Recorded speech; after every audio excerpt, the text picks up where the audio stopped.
Okay, so I'm going to present Theorem 44 in lecture here, and you'll notice that I have skipped Theorem 43 and some other stuff actually. That's not because it's unimportant, that's because I think that you can read it on your own, and doing it in lecture will just extend the lecture time and force you to sit through a bunch of my boring videos.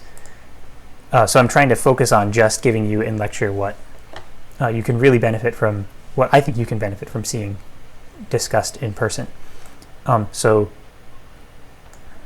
not in person, but you know what I mean.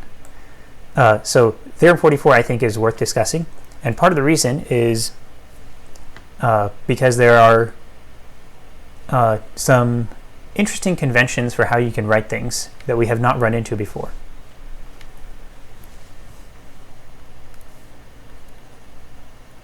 Okay, so please do read the other things, even the ones I don't go through in lecture. Do study those on your own, so they're still important. Okay, so this is an implication, right?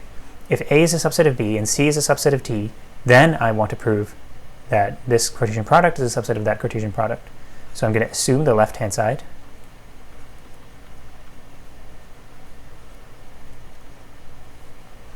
And now my goal becomes to prove that this Cartesian product is a subset of that one. So how do I prove an inclusion statement? Consider any, I mean, it's a universal, right? I have to do a universal generalization. So consider any z, right? That's how it works. I mean, let's break down our goal. If our goal is to prove this is a subset of that, then our goal is to prove that for all z in there implies z in there, right? That is our goal. So consider any z, and the next sentence would be, to prove this implication, assume z is in there. Usually we merge those and we say consider any z in there. Okay, then my goal becomes to prove that z is in B product D. So now my goal is to prove this. Now the reason I'm showing you Theorem 44 is that the approach that you would think is good, which is this one, for writing things, is actually kind of annoying to use, even though it works. It works perfectly. It is annoying. So in order to get to my goal, I need to somehow make use of this fact, right? How do I make use of it?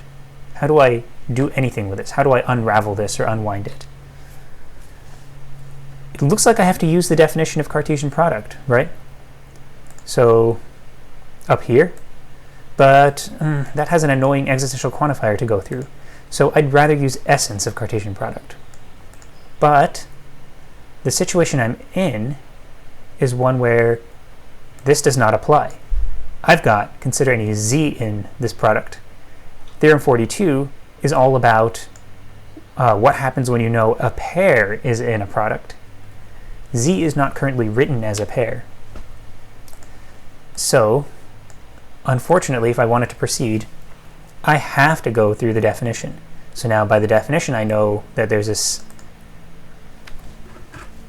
from the definition I know that there exist, let's call them little a and little c, such that little a is in there, little c is in there, and z equals the pair little a, little c.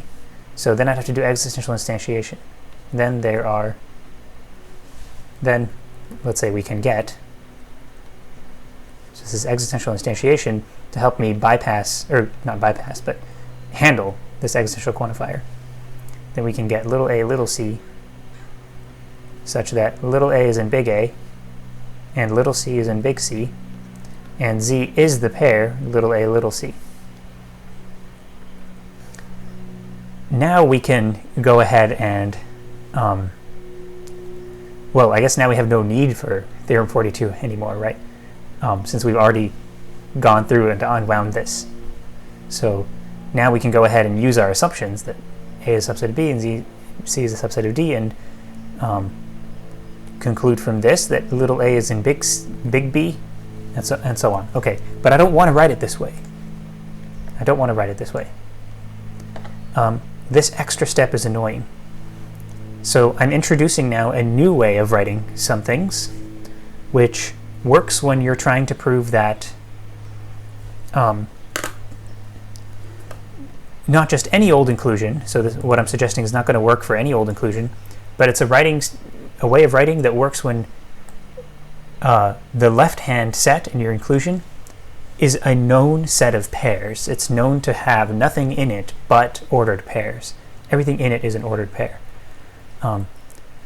Now, I left out from the lectures a discussion of exactly precisely what is meant by saying that a set is a set of pairs. You can see that in the notes. I don't want to put that in the lecture just to shorten the lecture videos a little bit, but yeah, hopefully that makes sense. I'm about to describe a way of writing things that works when you're proving an inclusion where the left-hand thing is known to be a set of pairs, meaning every element can be written as an ordered pair. So here's how it goes. Basically, you can skip, instead of saying this stuff and doing the existential instantiation, you instead say, consider any pair AC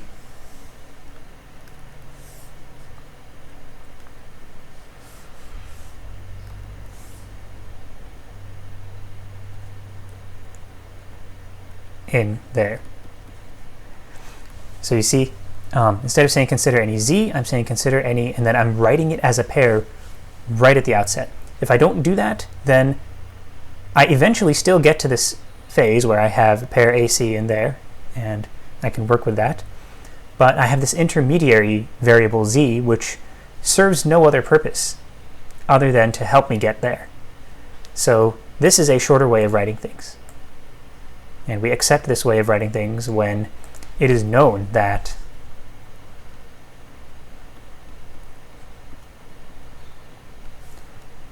everything in here is a pair.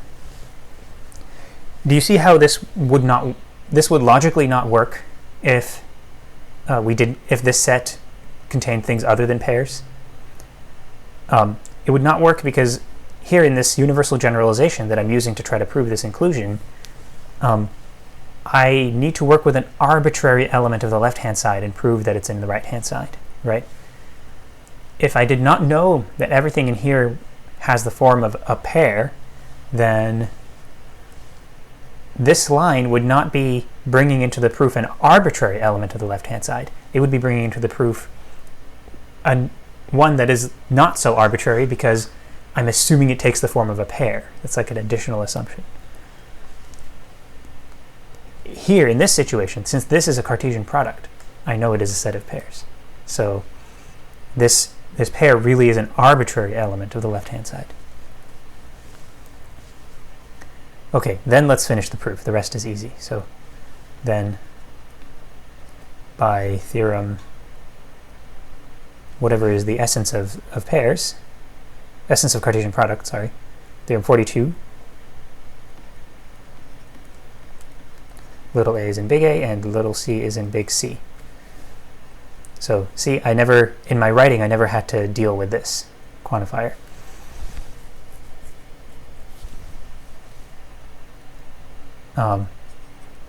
Then since little a is in big A, and big A is a subset of big B, little a is in big B. So that's universal instantiation, right? This says every element of big A is in big B. Here's a specific one that I can apply it to. And then similarly, since little c is in big C, and big C is a subset of big D, we have little c is in big D, another universal instantiation. So what's my goal? My goal is to prove that that my arbitrary element, it really is arbitrary, my arbitrary element of the left-hand side here is an element of the right-hand side.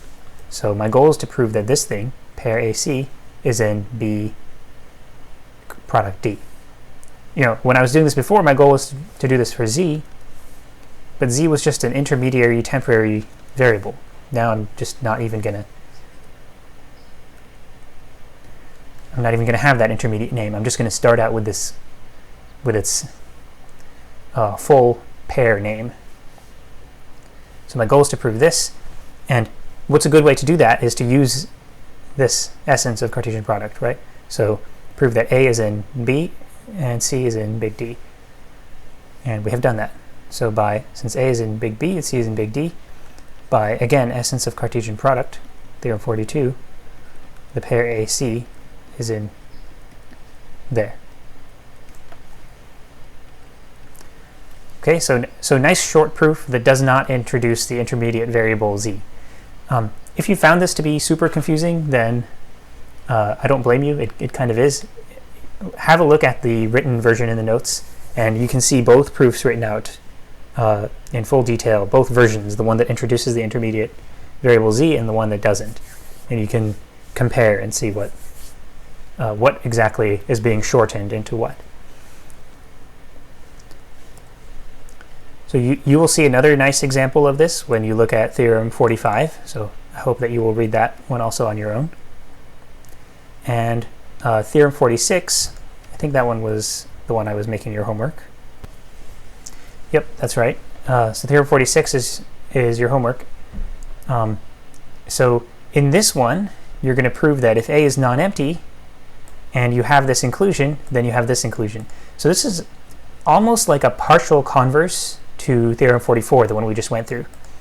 Theorem 44 is saying if you have the individual inclusions of these sets, then you have an inclusion of the Cartesian products. Theorem 46 is saying if you have an inclusion of Cartesian products, then you have an inclusion of the individual sets. But interestingly, this converse to Theorem 44 only works when a set is non-empty. So when you're doing this problem, it will be helpful to know how to use this fact that a set is non-empty. We have a nice way to use it, which is here. For a set to be non-empty is for it to not equal the empty set. That tells you something about it, which involves an existential quantifier. So you'll have to use that. You'll have to use a statement like this and do some existential instantiation. And another thing to note about this homework problem is, where'd it go? Here, is that what you are proving in the end is actually an inclusion of sets where no Cartesian product is involved. You're proving an inclusion like this.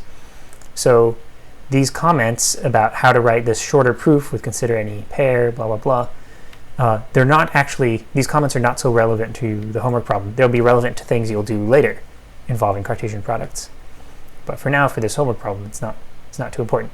What you will need to do is, in order to make use of an assumption like this involving Cartesian products, probably somewhere along the way you'll need to use essence of Cartesian product.